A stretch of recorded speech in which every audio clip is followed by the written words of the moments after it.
last part ng ating series na Come to the Rescue, we will talk about the blessing of leading people to God. The blessing of leading people to God. Ano po ba ang pagpapala na tatamuhin ng isang taong nag-aakay o nagdadala ng mga kaluluwa sa harapan ng Diyos? Sino po dito gustong siya'y makatanggap ng panibagong buhos ng pagpapala ng Diyos sa kanyang buhay?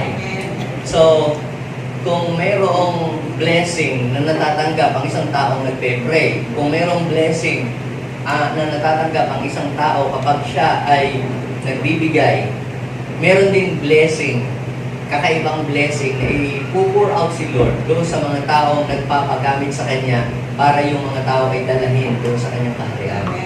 Din mo sa iyo katabi, kumanda ka dahil bubuksan ng Diyos ang pintuan ng langit para ibuhos sa iyo ang mga resources na kailangan mo sa pag-aakay ng mga tao.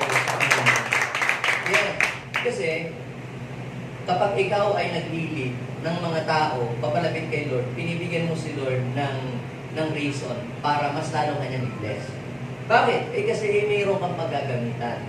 Nakikita ng Diyos na mayroon kang paggagamitan. Kaya ito, ang anak mo ito talaga ay nag-e-effort, gumagastos pa, makapag-akay lamang ng mga tao papalapit sa Diyos. Bubuksan ko nga ang kalangitan para sa Kanya, para siya tumanggap ng special blessing from heaven. Amen? So, kaya yung mga taong nag-aakay ng kaluluwa sa Panginoon, sila po ay blessed. At sila ay higit na pagpapalain ng Diyos. Maaaring hindi agad-agad, pero sa bandang dariyan, humanda kayo. Bubuhos ang rumaragasang pagpapala sa inyong buhay. Now, samahan po ninyo ako sa James. James chapter 5 verse 19 hanggang verse 20. Yan, basahin po natin sa Tagalog ang sinasabi po ng Biblia. So, sabay-sabay nating basahin. Sabi dito, mga kapatid, kung nalilihis sa katotohanan ng sino man sa inyo at may isang nagpapanumbalik sa kanya, ito ang tandaan ninyo. Ang sino mang nagpapanumbalik sa isang makasalanan mula sa kanyang maling pamumuhay ay nagligtas ng kaluluwa nito sa kamatayan. At sa gayoy, napawi ang maraming kasalanan. So may the Lord bless His word this morning. Dito, sa binasa ko po sa inyo, mga kapatid, ay meron lamang isa na gumawa ng paraan o gumawa ng way para yung isang tao na naliligaw ng landas ay mahila, maakay, mapanumbalik sa Diyos. Ang sabi marami daw pong kasalanan ang napapawi. Maraming kasalanan ang aalis. Kita niyo po, napakalaking kabawasan ng kasalanan dito sa mundo, yung bawat tao na ilapit mo sa Diyos. Are you with me? Now, before we talk about the blessing of leading people to God, pag-usapan po muna natin, ano ba ang heartbeat ng Diyos patungkol doon sa mga taong makasalanan? What is the heartbeat of God when it comes to those people who are walking in darkness? Ano ba ang nararamdaman o ang damdamin o ang puso ng Diyos doon sa mga taong naliligaw ng landas at napapahamak? So let's talk about God's desire for those who are sinners. So una, mga kapatid, God wants sinners to be saved and not perish. Gusto pala ng Diyos na yun daw kung mga makakasalanan ay maligtas at hindi mapahamak. Hayaan mo siyang mapahamak, yan na may masamang tao, yan naman ay kriminal, addict naman yan, hayaan na siya, mawala dito sa mundo, dahil yan naman walang silbihan, kasi ang ginagawa naman yan ay puro kalukuhan at puro kasamaan. Sa atin yun. Pag gano'n ang ating reasoning o gano'n ang ating katuwiran, ibig sabihin wala tayong love and compassion. Pero si Lord, iba ang puso ng Panginoon when it comes to sinners. Siya po ay meron siyang compassion na ang gusto niya, ang mga sinners ay maligtas at hindi mapahamak. one time, nung pong si Jesus ay papunta po sa Samaria, kasi galing po siya sa Jerusalem. Papunta po siya ng Samaria para ipahayag ang paghahari ng Diyos doon. Yan ay mababasa ninyo sa Lucas chapter 9, verse 52 hanggang verse 55. Inutusan ni Jesus ang kanyang pong mga disciples na mauna sa kanya, papunta po ng Samaria. Ngayon, nung pong malaman ng mga Samaritan na si Jesus po at yung kanyang mga kasama ay pupunta doon sa Samaria, hindi po sila winelcome doon. Hindi po sila tanggap. Dahil galing po sila ng Jerusalem. Ang mga Samaritano at saka ang mga Hudyo, sila po ay meron pong division. Meron po silang cultural discrimination. Kaya, hindi po nila tinanggap ang ating Panginoon. At nang malaman po ito ng dalawang kambal, si James at saka po si John, sinabi niya kay Jesus sa verse 54, Lord, magpapababa na kami ng apoy dito, ha? Papaulan na namin ng apoy itong mga taong ito, ayaw tayo tanggapin. Para yung mga magkamatay na yan, matupok na yung mga yan. Pero sabi sa verse 55, wag, sabi ni Jesus, huwag niyong gawin yan. Kaya ako pumunta dito para para iligtas yung mga makakasalanan, hindi para sila ipahamak. Doon sa verse 55. Si Jesus daw po ay pumunta dito para para iligtas ang mga makakasalanan. Hindi para ipahamak sila. Kita niyo po yung reaction ni James at saka po ni John. Ha? Gusto agad nila magpababa ng apoy. Doon sa verse 54, Lord, magpababa na kami ng apoy dito para mamatay na sila lahat. Pero, ano po ang sabi ni Jesus? Huwag. Dahil ako'y pumunta dito para para sila ay iligtas at para sila ay mabago, para sila mahango doon sa kasalanan yon. So, una, God wants sinners to be saved and not perish. Kaya sabihin mo sa iyong katabi, ayaw ng Diyos na mapahamak ang isang taong katulad mo. Gusto niya na ikaw ay masave. Amen? Pangalawa, God wants sinners to repent and turn to God. God wants sinners to repent and turn to Him. Gusto pala ng Diyos na ang mga makasalanan ay magsisi. Siyempre, kung mamatay agad, hindi na makapagsisi. Wala nang pag-asa. Sino po sa atin ang nakarinig na ng pangaral na ang Panginoon ay malapit na po siyang bumalik? Malapit na ang pagbabalik ng Panginoon. At ang sign daw po ng pagbabalik ng Panginoon ay may mga lindol, may mga tagutom, may mga gera, maraming mga bula ang mga ngaral, nangangaral ng patungkol kay Jesus, pero yung mga tao inililigaw at inililihis ng landas. Yan po yung mga sign na ang Panginoon ay malapit nang bumalik. Actually, bago nga umakyat ang Panginoong Jesus sa langit, sinabi niya na siya ay babalik. At yung pong sinabi niyang yun ay 2,000 years na ang nakakalipas.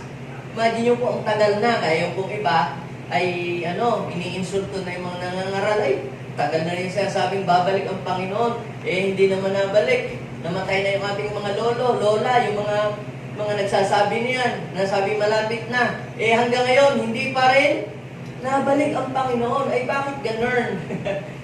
Pag binasa niyo po yung 2 Peter chapter 3 verse 9, kaya daw po niya hindi pa tinutupad yung kanyang pangako na pagbabalik ay dahil daw po? Yun daw po'y alang-alang sa iyo at alang-alang sa akin. Alang-alang sa mga tao pa na hindi pa nakakakilala sa Panginoon. Kaya dinidelay ng Panginoon ang kanyang pagbabalik kasi sa Panginoon ay bumalik, kukuhanin lamang niya yung mga nananampalataya sa Diyos. Kukuhanin lamang niya yung mga taong kumilala sa Kanya at tumanggap sa Kanya bilang Panginoon sa rin tagapagligtas. Yung mga hindi nakakilala, iiwanan yun. Sila yung mapaparusahan, sila yung tatapos sa impyerno. Kaya sabi ng Lord, hindi pa niya tinutupad yung kanyang pagbabalik. Bakit? Kasi binibigyan pa niya ng pagkakataon ang lahat ng tao na makapagsisi dahil ayaw niya na mapahamak ang marami. Ayaw niya na mapahamak tayo. Kaya sabihin mo sa iyong katabi, kung nakilala mo na si Lord, magpatuloy ka na, huwag ka nang tumalikod pa. binigyan ka na ng Lord ng chance na makilala siya, huwag ka nang bumitaw. Sabihin mo nga sa'yo, katabi mo, huwag kang bibitaw bigla. Higpitan mo ang iyong kapit. Amen? Bakit?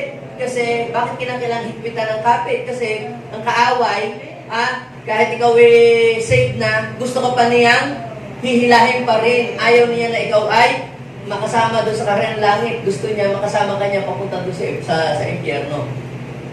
At ang pangatlo po, na nais ng Panginoon, mga kapatid, God wants His house to be filled with many people. What kind of people? People na mga makakasalanan na gustong magbago at manumbalik sa Kanya. Gusto ng Diyos na ang Kanyang tahanan ay mapuno ng maraming tao. Sino yung mga taong yun? Mga tao na handang tumalikod sa kanilang mga kasalanan, mga tao handang talikdan ang kanilang mga pagkakamali sa buhay, mga tao na handang magbago at gawin ang kalooban ng Diyos. One time si Jesus po ay nagbigay po ng isa pong kwento patungkol po sa isang master na siya po ay nag-prepare ng banquet o isa pong handaan sa kanya pong mansion. At nagpahanda po siya ng maraming mga pagkain. At sabi ay tawagan na ninyo ang inanyayahan. Ay natawag na po namin yung mga invited. Kaya lang, sobrang luwag pa po ng space. Sobrang dami pa po ng mga upuan ng mga bakante. Sabi po doon sa Lucas chapter 14 verse 23, pumunta kayo doon sa mga lansangan, doon sa mga kalsada, sa mga street. Then, as many as you can, invite them. Dalahin niyo sila dito para mapuno ang aking tahanan.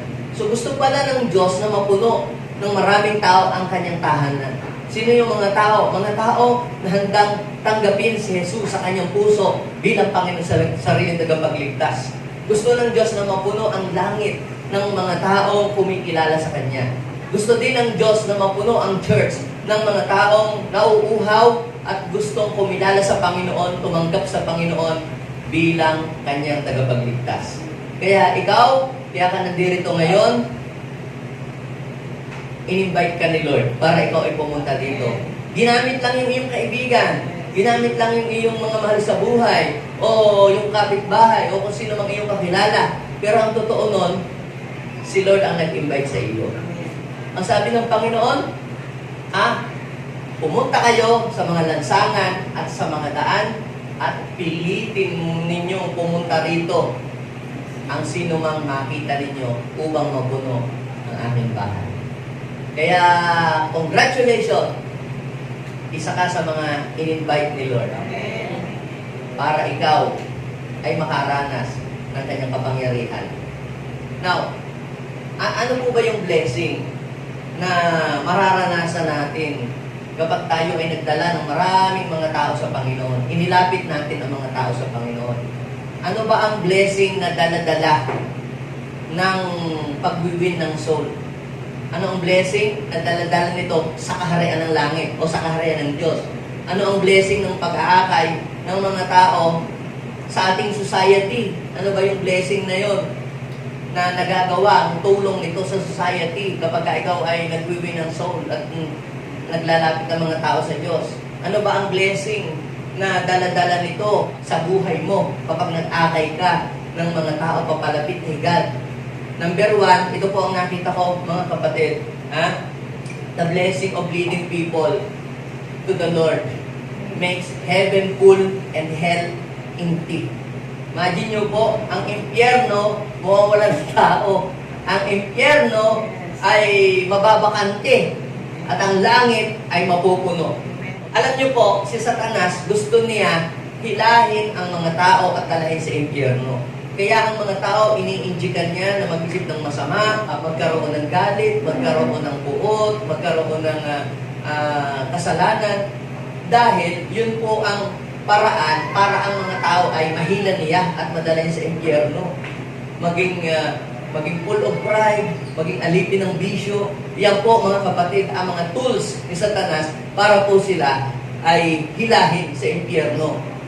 Pero tayo na nandirito, God is calling us to snatch people out of the fire, to make heaven full and hell empty. Kaya sabihin mo sa iyong katabi, kabawasan ka na sa impyerno. Nung ikaw ay nakakilala kay Lord, lumuwag ang impyerno. Amen. Huwag ko, Pastor Roman, baka sikip na sa langit. Pwede bang ano? Alam niyo po mga kapatid, kahit gaano pa karami, tayo ay maluwag na maluwag pa sa langit. At sa totoo lang mga kapatid, gusto ng Diyos ng bawat isa sa atin ay dalahin niya doon sa kaharian ng langit. Imagine, sabi ng Lord, huwag kayong mag-alinlangan, huwag kayong matakot. Manalig kayo sa akin. Sa bahay ng aking ama ay maraming silid. Sabi ng John chapter 14, 1, 2, 3, 4, 5. Sabi ko, kung hindi kayo sinabi ko na sana sa inyo at paroroon ako upang ipaghanda ko kayo ng matitirahan. Ibig sabihin, God is preparing right now a room. Hindi lang basta room, a mansion for you. So, bawat isang tao na nakakakilala at tumatanggap kay Jesus, si Lord ay nagpiprepare para sa kanya ng mansion doon sa langit. So, kung ikaw ay meron palang bahay dito sa lupa, ay dapat ka din mag-desire na magkaroon ka din ng bahay sa langit. Paano ba magkakaroon ng bahay sa langit? E di tanggapin mo siya sa iyong buhay bilang Panginoon at sariling tagapagligtas. At that moment, natanggapin mo si Jesus bilang tagapagligtas, ikaw ay meron ka ng account sa langit. Magsisimula na si Lord na ipagawa ka ng tirahan doon. At pag prepare na yung iyong tirahan doon, eh di, anak, halika na. Kaya alam niyo po bakit may mga taong kinukuhanan ni Lord earlier kasi tapos na ang kanilang mission dito sa mundo. Kaya sila gagraduate na, pupunta na doon sa langit kasi handa na ang kanilang tirahan doon. Pero sabihin mo sa iyong katabi, huwag ka munang matakot. Kasi meron ka pang mission dito sa mundo. Ano ang ating mission? Ang ating mission, mga kapatid, is to reach people, to bring people out of darkness and bring them to the kingdom of God. Kaya, habang may panahon pa, kinakailangan natin akayin ang ating mga man sa buhay at dalahin po natin sila sa Panginoon. Ang sabi ng Lord, kapag naipaghanda ko na kayo ng matitirahan, ako ay babalik dito at isasama ko kayo sa aking kinaroroonan. Saan ba kinaroroonan ng Panginoon? Dito sa kaharian ng langit. Yung pagbalik ng ating Panginoon dito sa mundo para pupuhanin yung mga taong nananalig sa Kanya at dadalhin niya doon sa kaharian ng langit. At yun naman po mga tao na gumagawa ng kasalanan at mga taong hindi kumilala sa Kanya, yun po ay parurusahan niya doon sa apoy ng impyerno. That's why leading people makes heaven full and hell empty. Sabi po ng James chapter 5 verse 19 and 20, tandaan nyo kung mayroong isa sa inyo na nahuhulog sa kasalanan o nalilis sa katotohanan, naliligaw ng landas, at siya'y kuhanin, siya'y akayin, hanguin siya, tandaan ninyo, ang sino man nagpapabalik sa isang tao mula sa kanyang kasalanan, mula sa kanyang maling pamumuhay, ay nagligtas daw po ng kanyang kaluluwa sa kamatayan. Sa gayon ay napahawi ang maraming kasalanan. So, ilan tayo dito? Kung tayo dito ay 30 o 50, imagine nyo po, 50 ang nabawa sa impyerno. So, every time na ikaw ay nag-aakay ng mga tao, papalapit sa Diyos, ginagawa mong empty ang hell at ginagawa mong full ang langit ng mga taong iniligtas ng Diyos. So that is our role. Binayaran na ni Jesus ang ating mga kasalanan, tinubos niya na tayo, pero ang ating pong part, yung mga taong binayaran ni Jesus, ay i-win natin sila at dalhin natin po sila sa Panginoon. So yun po ang una. Leading people makes heaven full and hell empty. Try to imagine that, kung sa inyo, merong mga tao, mga magugulo, pag nalalasing, nagwawala doon, hindi matahimik ang barangay, nasharean mo ng salita ng Diyos, yung mga adik, at sila'y nabago ang buhay at nakakilala sa Panginoon. Imagine nyo po yung kayang gawin ng pag-share ng Word of God. Nagiging matahimik yung inyong place dahil yung mga tao nakakilala sa Panginoon. Yung tuwing alas 3, nandoon na sila sa mga silong ng mangga at bibinggo na doon at nagtutungit na doon. Inashare mo ng salita ng Diyos. Imagine nyo ang natipid na pera nila araw-araw. Di po ba, mga kapatid?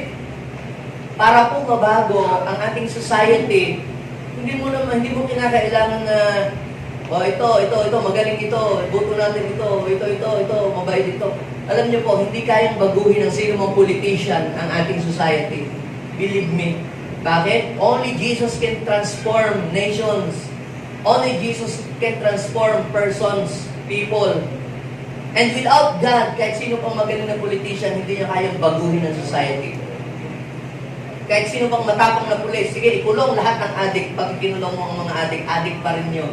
Gagawa pa rin yun ng paraan para makabilis siya ng mga drugs. Pero, kapag ang isang tao ay nasharean mo ng salita ng Diyos, yung salita ng Diyos na kanyang tinanggap, yun ay mag-ooperate sa kanyang soul, at yung salita ng Diyos, yun ay magbabago sa kanyang buhay. So, ano ang paraan para ang mga tao mabago ang buhay? Ilapit po natin sila sa Diyos. Religion cannot change. Sermon cannot change. Kung ang sermon nakakapagbago ng buhay, di ang dami nang nabagong buhay.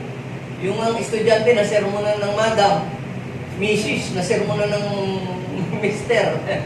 Bakit ganun pa rin ang buhay? Without God, we can do nothing.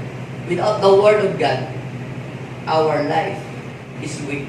Ang salita ng Diyos ang siyang magbibigay sa atin ng kalakasan, at ang Holy Spirit ang magbibigay sa atin ng strength para ma-overcome natin ang kasalanan. So, pangalawa, mga kapatid, leading people to God is a sign that you are wise, that you possess wisdom. Maaaring iba sa atin, hindi kayo nakapagtapos ng pag-aaral kasi hindi po kayo nabigyan ng pagkakataon na makapag-graduate ng college or makapag-take ng masteral degree. Wala namang masama doon. Pero huwag mong tingnan ang iyong sarili na wala kang kaalaman at hindi ka matalino. Dahil sa Panginoon ay iba po ang basihan niya ng pagiging matalino ng isang tao. Una, yung may takot sa Diyos. Proverbs 1 verse 7, the fear of the Lord is the beginning of wisdom. Pangalawa po, na matalino sa Bible ay yung mga tao na kumikilala sa Diyos ay nag-akay papalapit sa presensya ng Diyos. Imagine nyo po dati, mga tao doon yung dinadala sa inuman, sa sugalan, doon yung dinadala sa mga gambling house, sa sabungan, saan yung dinadala ang mga tao. Ang tawag sa iyo ng Panginoon, ikaw ay full o mangmang. Pero kapag ang isang tao dinala mo sa church, dinala mo sa gawain, sa life group, sa fellowship, kung saan ipinapahayag ang salita ng Diyos, ang tawag sa iyo ng Panginoon, you are wise. Proverbs 11 verse 30. Basahin po natin. The fruit of righteousness is a tree of life. Paano mo malalaman na ang isang tao is a tree of life? Mayroong righteousness. Mayroong ang righteousness na nakikita sa kanya. Yan ay righteous. So, ibig sabihin, mga kabataan, isang tao pala na righteous, the Lord is considering him or her as a tree of life. Tingnan mo yung katabi. Are you a tree of life? Ang tanong ay, righteous ka ba? If you are righteous, you are a tree of life. Ibig sabihin, ikaw ay pinanggagalingan ng buhay. The fruit of righteousness is a tree of life. So, anong sabi? And he who wins souls is wise. Sino dito ang may naakay na kay Lord? May na-win na. Kahit isa, kahit bata. Basta may nadala ka sa Panginoon. Hindi nadala, ha? Hindi nadala. Yung natisod sa iyo, na-open sa iyo dahil masama ang iyong ugali. Alam niyo po, mga kapatid, para madali tayong makaakay. Sino dito gusto niyang may maakay siya? Madala siya. Dalawa ko yan, yung may nadadala. Yung nadadala, at saka yung nadadala. Alam niyo yung nadadala? natitiso. Yung nadadala, marami kang naaaray. Yung nadadala, ibig sabihin, maaaring na-open sa iyong mga pag-uugali. Dapat makita sa ating buhay na may nababago. Sa ating salita. Dati ho nun, ako po ay palamura. Dati ho ako nun sinungaling. Dati ho ako nun lagi na lang nagagalit. Ha? Pero kung gusto mong makaakay, ang unang-una na dapat makita sa iyo na babago ang iyong buhay. Pwede ba namang ikinagbebenta ng sabon? Bili ka nito, pampaputi, ikaw naman puro galis, nakikinis ka, tapos walang result.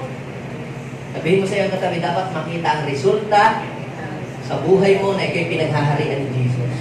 Sa school ninyo, dati nun, lagi kang late pumasok, lagi kang nangongopya, paano mo may encourage ang mga tao na kumilala kay Lord? Dapat, galingan mo. Sipagan mo mag-aral. Mag-behave ka sa school.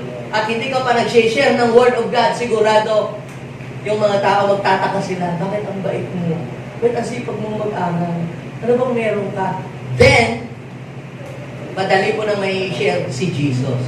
However, kahit pa sabihin natin, born again Christian ka, pero sa ugali mo, ikaw sala sa init, sala sa lamig, mami galit, mami ay hindi, mami mabait, mami ay hindi mo madadala ang mga tao. Madadala sila. Gayon din ang ating mga mahal sa buhay. Ano ka ba dati sa bahay ninyo? Dati hindi ka manang tumutulong sa bahay, hindi naglilinis. Dapat nung nakilala mo na si Jesus, if you want to present Jesus in your home, kinakailangan, dati hindi nagtitiklog ng higaan, ngayon, magtiklog ka, sipagan mo sa bahay. Malinis ng bahay, dumihan mo, tapos linisin mo ulit. May gawin ka dapat na pagbabago, makita sa iyo na mayroong change sa iyong pagsasalita. Kung gusto mo makaakay ng mga tao sa Panginoon. Ibig sabihin, matalino ka. Kinakailangan may mabago sa akin para pag nag-share ako ng Word of God, kapani-paniwala.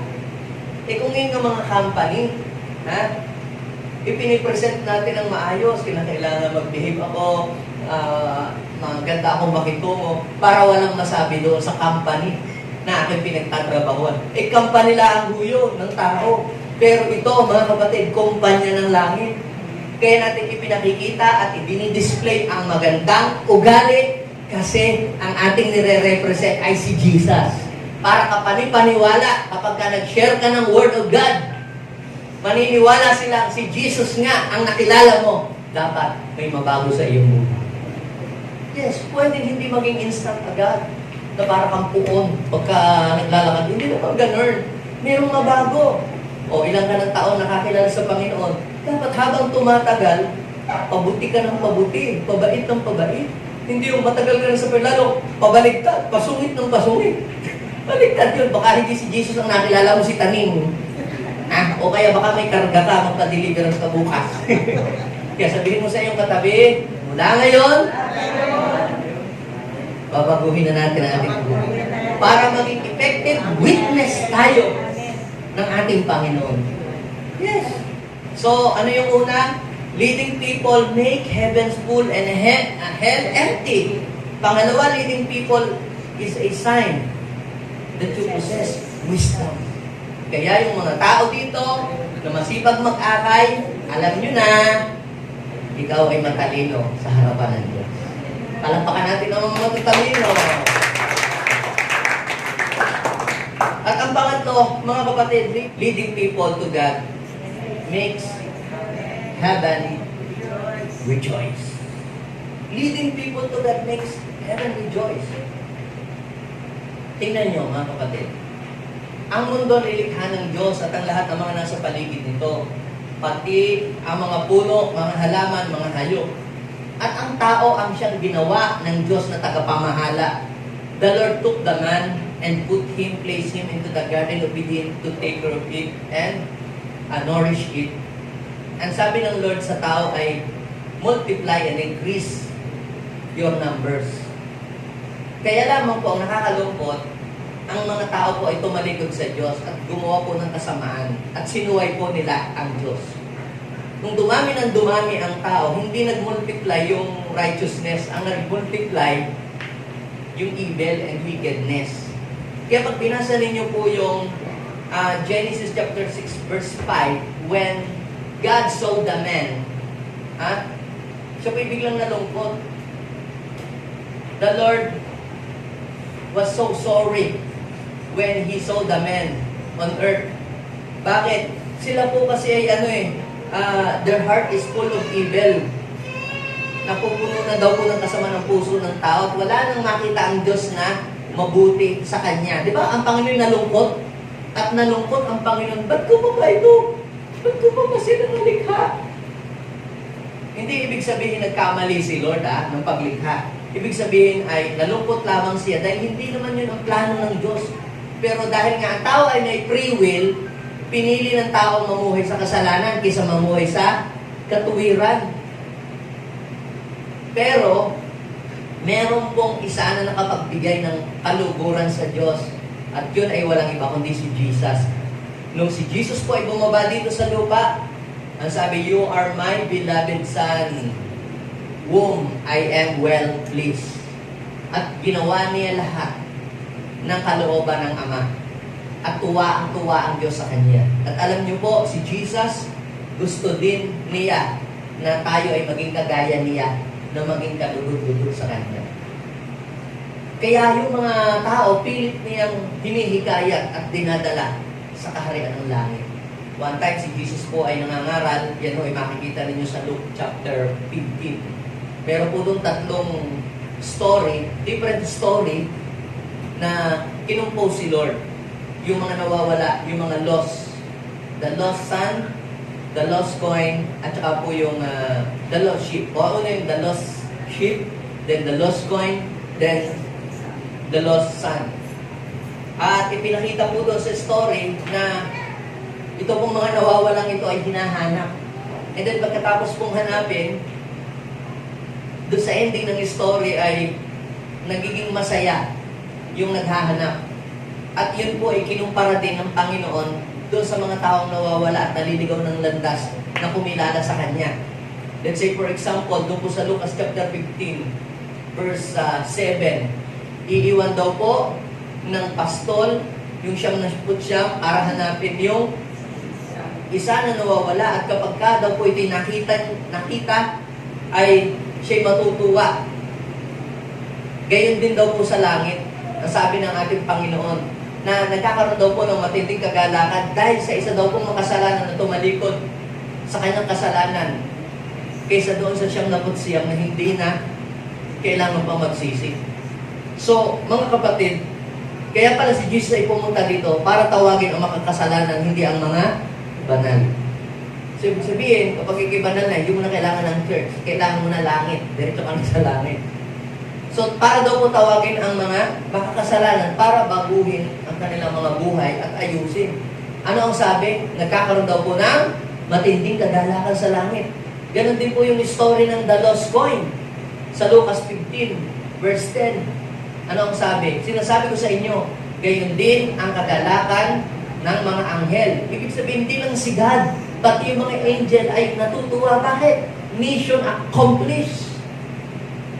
Na-fulfill yung plano ng Diyos na ang isang tao makakilala sa Kanya. Yung pala yun. Yung pala ang pinaka main purpose na ang tao ay makakilala sa Panginoon. Hindi lamang yung dumami ang iyong pera, dumami ang iyong sasakyan, dumami ang iyong bahay. Hindi lang yun Minor na lang yun Kasi marami kang sasakyan, marami kang bagay, pero hindi ka naman pupunta sa langit. Sabi ng Mark chapter 8, verse 35 hanggang 36, anong mapapala ng isang tao, makapalan naman niya yaman ng buong daigdig kung siya naman ay mapapahamak. So, ibig sabihin talaga, ang main purpose ni Lord ng kanyang pagpunta dito para iligtas ang ating kaluluwa. Mahango tayo ang ating kasalanan, mabago ang ating buhay. Kaya, mga kapatid, leading people makes heaven rejoice. Grabe, sino dito gusto niyang sumaya sa langit? Malungkot ang langit kapag tayo ay naliligaw ng landas at napapahamak. Masaya sa langit kapag ikaw ay nanunumbalik sa Diyos at nagsisisi sa iyong mga kasalanan. Katulad po nung isang kwento ng ating Panginoon about the lost son. Kita niyo po, ito'y umalis mismo mula sa kanyang tahanan.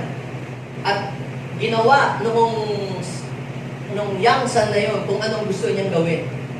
Then, dumating po yung time siya po ay nag-suffer at na-realize niya na mali ang kanyang ginawa. Kaya bumalik siya doon sa kanilang tahanan. At siya po ay sising-sisi doon sa kanyang ginawang pagkakamali. Pero tinanggap pa rin siya ng kanyang ama. Pero, yung story na yon, yung kapatid niya galit. Bakit ba yan ay umuwi pa dito? Yan ay manlulustay. Manglulustay ng kayamanan. Pero, ang ginawa ng kanyang daddy, nagpa-party. Pinatay yung pinakamatabang guya at nag-celebrate sila. Dahil sabi sa Lucas chapter 15, verse 32, anong sabi? Nararapat lang na tayo ay magsaya at magdiwang. Bakit? Sapagkat ito, kapatid mo ito, namatay na, pero nabuhay pa. Nawala pero nasumpungan. Alam mo ba, dati ganyan din tayo, nawawala tayo noon, naliligaw tayo noon ng landas. May nag-share sa atin. Tanggi nga tayo ng tanggi. Dami nating mga dahilan. Sa wakas, nahuli rin tayo at tayo ay napalapit sa Diyos. Alam niyo po, may celebration ngayon na nangyayari sa lahat. Ano kaya yung palakpakan lang kaya o sayawan lang? Hindi. Sabi, meron daw pinatabang guya. May blowout. Alam mo, pagka, may nakapasa ka sa exam o kaya, di ba, nagpapakain ka, nagbibigay ka ng pansit sa kapitbahay. What is the point? Hindi po pwede na masaya ang langit na hindi mo mararamdaman dito sa lupa. Pag nag-blow out si Lord sa langit, sigurado, hindi ka lang maaambunan, mabubuhusan ka pa ng pagkakas. Sino itong nag-blow out na? Yung nagpa-blow out na, nakapasa ka sa exam, o kaya nakagraduate ka. Pag nagpa-blow out ka, yung mga kapitbahay mo naambunan ng pagkain. Lalo na sa langit. Pag nagkaroon ng great celebration, nag-blow out si Lord. Yes, mag-blow out tayo. I-bless natin yung mga nag-akay.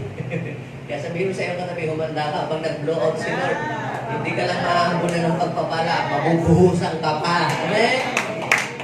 Yes, kaya kita niyo yung mga nag-aakay ng mga tao. Ang dami nilang testimony. Yung mga nag-aakay sa atin, hindi ko na lang i-mention kung sino sila. Pastor, grabe, nag-aakay ng mga tao, papalag sabihin, nagbukas ng ng business, may ini-offer ng magandang trabaho, may paid for, merong mga project na ibinigay sa kanila si Lord. Hindi lang millions. Mga kapatid, pag nag-blow out pala si Lord, kapatid, mararanasan mo dito sa lupa ang kanyang pagpapala. Yes, believe me, hindi mo ito sabi-sabi lang at ito ay patotoo. Marami dito magpapatotoo na nung sila ay nag-win ng soul, umiba ang takbo ng kanilang mga buhay. Kasi sa likahon ng Diyos yan, si Lord ang may sabi. At ang employer natin dito, hindi si Bishop, si Lord. Amen? Kung yung mga employer, pagka ikaw ay masipag doon sa iyong trabaho, binibigyan ka ng incentive, tao pa lang yun. Lalo na si Lord, pag marami kang inakay, humanda ka. Kahit hindi mo hinihiling ang sasakyan, ibibigay sa iyo. Kahit hindi mo hinihiling ang lupa, ibibigay sa iyo ni Lord. Now, mga kapatid, ito yung pangatlo, pang-apat. Leading people to God brings great reward from heaven. Yung pala pong pag-aakay, pagdadala ng mga tao, papalapit sa Panginoon, ito'y nagdadala ng mga matitinding reward coming from God. Sino dito gusto niya ng heaven's reward? Alam niyo po, ang heaven's reward ay nababahagi po yan sa dalawang bahagi. Spiritual reward at saka yung natural reward. May reward ka na dito sa lupa, pagdating mo sa langit, may iba pa rin yung reward. Ibig sabihin ay doble yung reward ng Lord. Sa Bible, si Jesus po ay nangangaral at meron po siyang isang mayaman na kinausap na kung gusto niya maging ganap, surrender ang lahat at sumunod sa Kanya. Kaya lang, yung kung binatang mayaman na yun, hindi niya kaya i-give up yung mga bagay na pinapag-give up ni Lord. Kaya, hindi niya nasunod yung kagustuhan ng ating Panginoong Jesus. Nalungkot ang Panginoon doon sa lalaki. Dahil kawawa naman yung lalaking yun. Hindi niya kayang i-give up yung mga bagay na pinapag-give up ni Lord sa kanya. At umalis na po yung lalaking yun na nagtatanong kay Jesus paano daw siya magkaroon ng buhay sa langit. Pero ang sabi ng kanyang mga disciples, doon sa Mark chapter 10, verse 28-29, tingnan nyo Lord, tingnan nyo. Iniwan namin ang lahat para sumunod lang kami sa inyo. Yan, Peter began to say, see, we have left everything and follow you. Iniwanan daw ng lahat. Yung vision nila, yung kasalanan nila, everything. Iniwanan para lang kay Lord. Anong sabi naman ni Jesus? Look at this, look at this.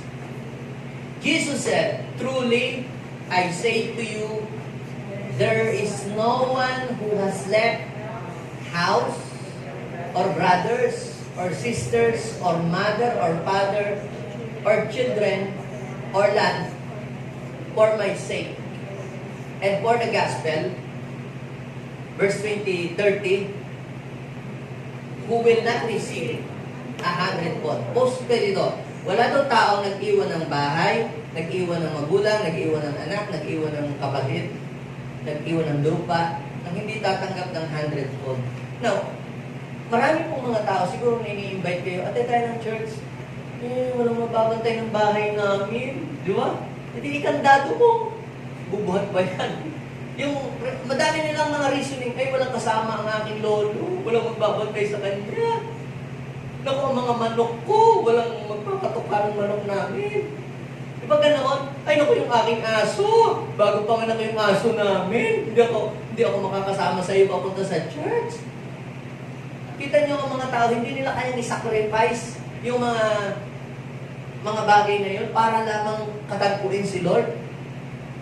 Naku, yung tindahan namin, walang magbabantay sa tindahan. Pero tingnan niyo yung verse 29. Look at this. Look at verse 29.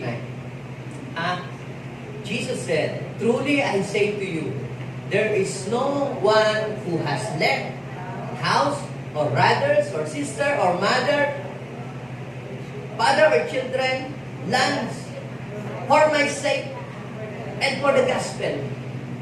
Hindi yung sinacrifice niya ang kanyang paglalaba, sinarado ang kanyang tindahan, di ba?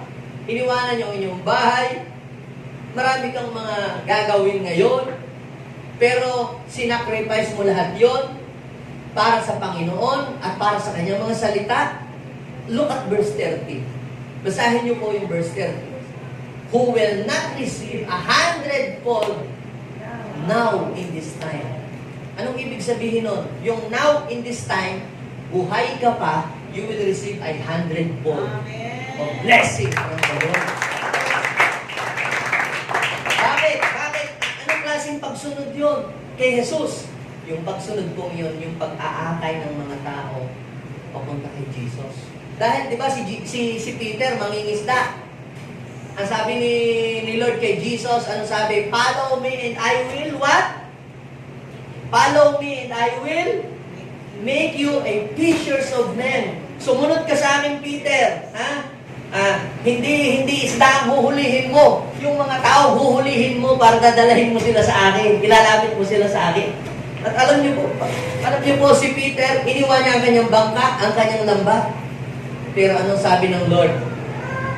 Iniwanan mo, Peter, ang iyong lambat, ang iyong pamilya para sumunod ka sa akin at i-share mo ang gospel at para makapag-akay ka ng mga tao. Tandaan mo, you will receive 100-fold now in this time. Sabihin ko sa iyong katabi, gusto mo bang makareceive ng 100-fold? Hindi po para sa lahat yan. 100-fold now at this time is not for all people or is not for everybody. Yan ay para doon sa mga tao sumunod kay Jesus to become a fishers of men. Sino dito gusto niya maging fishers of men? Amen. Ibig sabihin ng fishers of men, alam mo yung fishermen, may mga lambat yung mga yan may mga lambat sila. Yung fisher of men, ang lambat mo, salita ng Diyos. Sinishare mo para mga tao madala mo kay Lord. At sabi doon, you will receive 100-fold now in this time. Kaya pala minsan, bakit yung pray ka ng pray, bakit si Lord hindi binibigay yung mga hinihingi mo? Walang breakthrough na mangyari sa buhay mo. Bakit gano'n? Pero pag ikaw ay nag-win ng soul, binibigyan mo si Lord ng dahilan para ma-unlock yung ibang blessing na nakasarado pa sa iyong buhay. Baka kailangan mo lang mag-win ng soul, magdala ng mga tao papalapit kay Lord para ma-unlock yung ibang mga nakakandadong blessing sa iyong buhay. Baka yung pinipray mo, mabubuksan lamang yun pag nag-win ka ng soul, sumunod ka sa Panginoon. Kaya sabihin mo sa iyong katabi, umanda ka. Basta mag-win ka ng soul, papalapit kay Lord, ma-unlock yung ibang mga blessing na nakakandado pa ngayon. Pinag-pray mo na, pinag-fasting mo na, wala pa rin. Tinamnan mo na, wala pa rin talaga. Baka yung pala nung mag-akay ka, biglang nabuksan ng langit, nabumuo sa iyo. Kasi pangako ng Diyos, you will receive 100-fold na. Talaga naman tayo, pastor, tatanggap ng reward kay Lord pag tayo namatay at pupunta sa langit. Hindi ho yan pagpatay ka na. Hindi yan pag nasa langit ka na. Kasi ang sabi ng Biblia, 100-fold now in this time. Ibig sabihin, kung ano ang kailangan mo sa panahon ito, yun ang ipagkakaloob ng Diyos sa iyo. Hindi pagkukulangin ng Diyos ang mga tao na nag-aakay at naglalakit sa Kanya. Alam niyo, bagay yung mag-akay ng mga tao sa Panginoon, magastos ho yan. Papamasahihan mo pa, papamirindahin mo pa, papakainin mo pa. So palagay ninyo, hindi alam ni Lord yun? Sabihin mo sa iyong katabi, nakikita ng Lord. At pag si Lord ang nagbalik, sigurado higit pa doon sa iyong ginamit. Hihigitan pa ni Lord. Kaya pala 100-fold now in this time. Kasi bibigyan ka ng Diyos ng maraming mga resources para magawa mo kung ano ang Kanyang ipinapagawa sa iyo.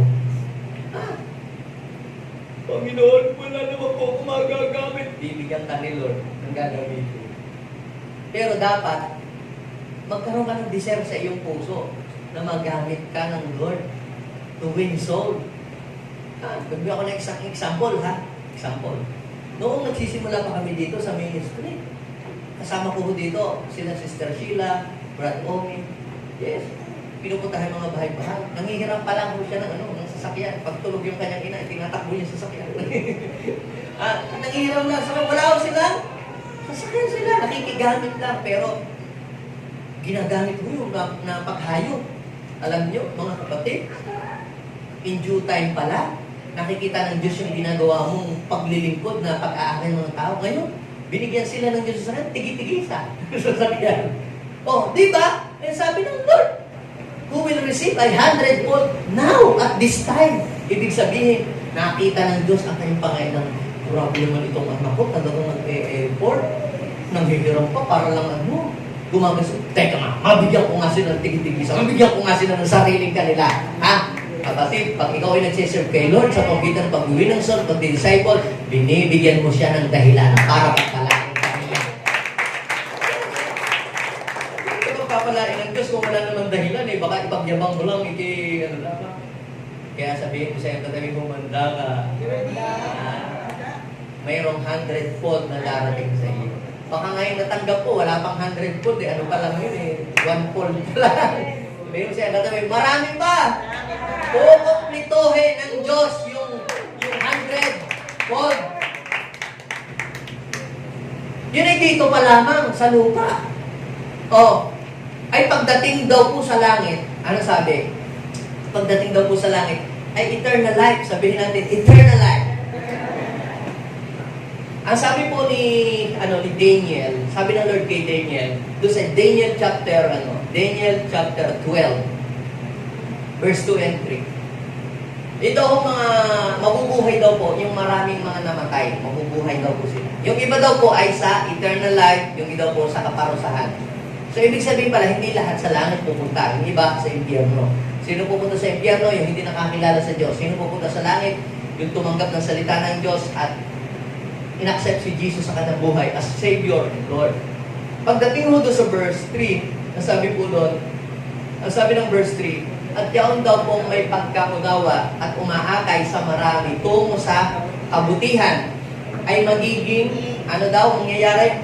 Magniningning na parang talas sa kalangitan. Sa English, pag tinignan niyo yung verse 3 sa Daniel, sabi niya, those who are wise will shine. Who is that wise will shine? He who win soul. Di ba sabi, Proverbs chapter 11:32, he who wins soul is wise. Ayan sabi sa Daniel chapter 12 verse 3, but those who are wise will shine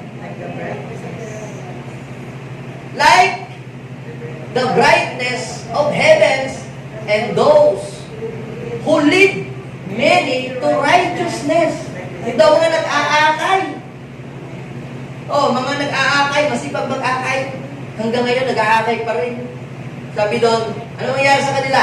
And those who lead many to righteousness like stars forever and ever.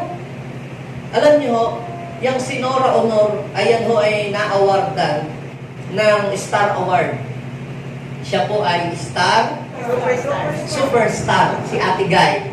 Alam niyo, si Vilma Santos naman, na-awardan po siya ng award na Star for All Season. Si yung Inday, Garutay, si Maricel Soriano, si Super Inday. Siya ay nagawaran ng Diamond Star. Ay, kayo hindi kayo updated. si Sharon Tuneta, mga kapatid, siya ay na-awardan ng pagiging mega star. Kaya lamang laos na sila. Kumbaga hindi na sila napapansin ngayon. Hindi na sila masyadong kilala, lalo na yung mga Chelsea. Wala na, laos na. Pero, I have a good news for you. Yung mga nag-aakay, ang sabi diyan, ha? And those who lead many to righteousness will become like a star forever and ever. Ibig sabihin, hindi ka malalaos ang iyong name sa langit. Amen? Sa langit, ikaw ang star. Amen?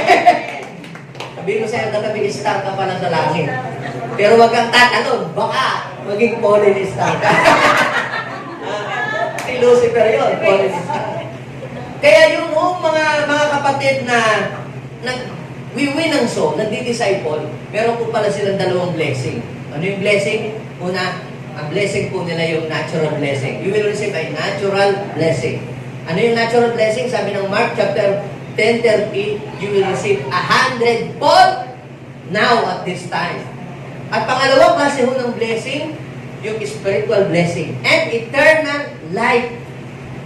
And eternal life. Ang sabi po doon, you will receive 100-fold now at this time. And the age to come, eternal life. Kaya meron ka ng blessing dito sa lupa, pag akyat mo dun sa langit, meron pang naghihintay na reward pa rin. Amen? Kaya sabihin mo sa iyong katabi, let's invite more people to the Lord. At humanda ka sa reward na ipagkakaloob ng langit para sa iyo. Amen? So, sino dito ang excited na tumanggap ng pagpapala kay Lord? Dahil lahat ay tuminig sa oras na ito. Father, thank you so much, Lord. Thank you so much for your loving kindness. Thank you so much, Lord, for your mercy. Lord, napakaraming tao, Panginoon, dito sa Dagupan, dito sa Pilipinas, dito sa mundo. Pero Lord, isa kami sa mga tinawag mo, hinirang mo. Marami kang tinawag, pero kakaunti ang nahirang. Many are called, but few are chosen. Lord, salamat po.